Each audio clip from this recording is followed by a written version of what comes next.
കോഴിക്കോട് വാണിമേലിൽ സുഹൃത്തുക്കൾ തമ്മിലുള്ള തർക്കം കത്തിക്കുത്തിൽ കലാശിച്ചു. വാണിമേൽ സ്വദേശി അർഷക്കിനാണ് കുത്തേറ്റത്. സുഹൃത്തായ അൻസിഫാണ് ആക്രമിച്ചത്. ഓടി രക്ഷപ്പെട്ട അൻസിഫിനായി പോലീസ് അന്വേഷണം തുടരുകയാണ്. സുനോയ് തോമസിനോട് കൂടുതൽ വിവരങ്ങളുമായി. സുനോയ് തോമസ്, ഇപ്പോൾ സംഭവിക്കുന്നതിൽ അടുത്തതൊരു കുത്തേറ്റ വാർത്തയാണ്. ഇതെപ്പോഴാണ് ഈ സംഭവം നടന്നത്? ഇപ്പോഴും പ്രതിയെ പോലീസ് തിരയുകയാണോ സുനോയ് തോമസ്?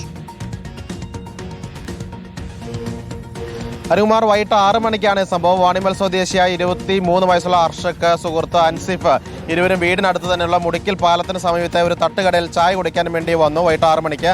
അങ്ങനെ ചായ കുടിക്കുന്ന സമയത്ത് ഇരുവരും തമ്മിൽ വാക്കേറ്റമുണ്ടാകുന്നു. ആ വാക്കേറ്റത്തിലേക്ക് പോയ വിഷയം എന്താണെന്ന് അറിയില്ല. അതിന് വാക്കേറ്റമുണ്ടാകുന്നു.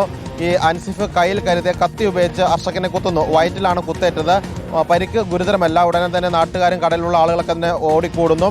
ഈ ആളുകൾ ഓടിക്കൂടിയ ഘട്ടത്തിൽ തന്നെ അൻസിഫ് അവിടെ നിന്ന് ഓടി രക്ഷപ്പെടുകയാണ് ചെയ്തത്. നാട്ടുകാരാണ് അർഷക്കിനെ വടകരയിലുള്ള സ്വകാര്യ ആശുപത്രിയിലേക്ക് മാറ്റുന്നത്. ഏതായാലും കുറ്റ്യാടി പോലീസ് സ്റ്റേഷൻ പരിധിയിലാണ് ഈ സംഭവം നടക്കുന്നത്. പാലത്തിന്റെ മറുകരയിൽ തന്നെയാണ് ഇരുവരുടെ വീട്. ഈ പാലത്തിനപ്പുറത്തുള്ള തട്ടുകടയിൽ വെച്ചാണ് ഈ സംഭവം ഉണ്ടാകുന്നത്. ഏതായാലും കുറ്റ്യാടി പോലീസ് കേസെടുത്തിട്ടുണ്ട്. അർഷക്കിന്റെ മൊഴി രേഖപ്പെടുത്തിയിട്ടുണ്ട്. ഓടി രക്ഷപ്പെട്ട അൻസിഫിനെ കണ്ടെത്താനുള്ള ശ്രമത്തിലാണ് കുറ്റ്യാടി പോലീസ് ഉള്ളത്. അരുകുമാർ.